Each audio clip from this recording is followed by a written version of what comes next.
White House Kennels in Cattery, based in Somerset, is a shelter for animals on short stays, but also a refuge for less fortunate animals. I've been here 21 years.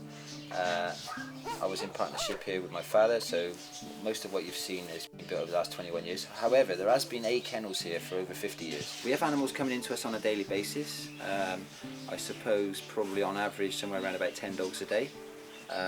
Not all of those dogs are rescue dogs though. A lot of the dogs that come and stay, this is like a hotel for pets if you like, it's a boarding kennels. So a majority of the dogs that come to see us are coming to board. In terms of rescue dogs, we probably get about 150 dogs a year. So that's 3 a week.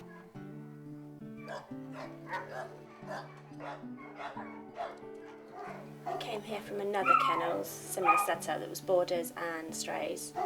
Got made redundant, so word of mouth I was taken on here about 2 years ago. So we had a puppy in about a year ago, and he was only a couple of weeks old. He was in a carrier bag tied around some railings, and he was a really bad case. He couldn't walk, he had no muscle tone, and the vets thought he wasn't going to make it. He did, he got rehomed. It took a while obviously to build up the muscles in his legs and his confidence. Back in the areas, again, I work with the strays mostly, so I see the same dogs pretty much every day, and every day they seem to get more and more affectionate, so that's the nicest part about it. And when they finally get them a new home, that's even better. It's rewarding. It's not a glamorous job, people think it is, it's not. It's really hard work out in all the weather. It's physically really demanding, and obviously there's risks with the dogs as well because we don't know the history. For me, to be honest, the best thing about working here for me is the variety. Although obviously the downside to that is it gets a bit stressful sometimes, and sometimes I'm doing jobs that I don't like doing very much.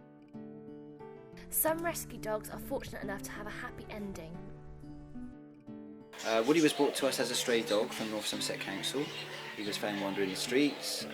He stayed with us for a while. He went into one home and he was there for a week or two. They brought him back, not because he was nasty or anything, but he worked out in the fridge store and he kept going in the fridge and eating everything, so that was a bit of a problem. And the other thing is that when they went out, he was destructive. He started chewing things up and ripping doors and stuff.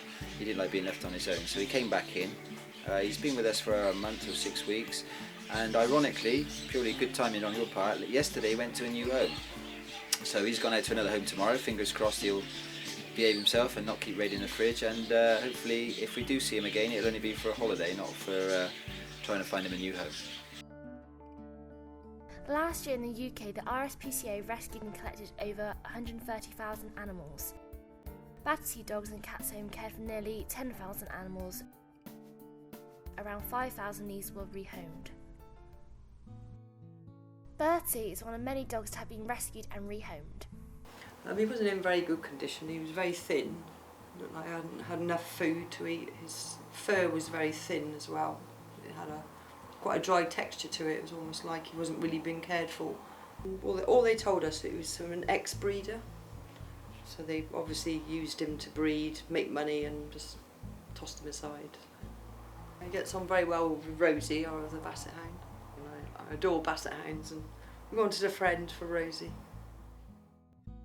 Not all animals are as lucky as Bertie.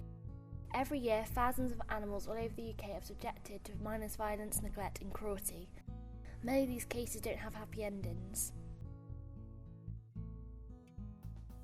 But there is hope.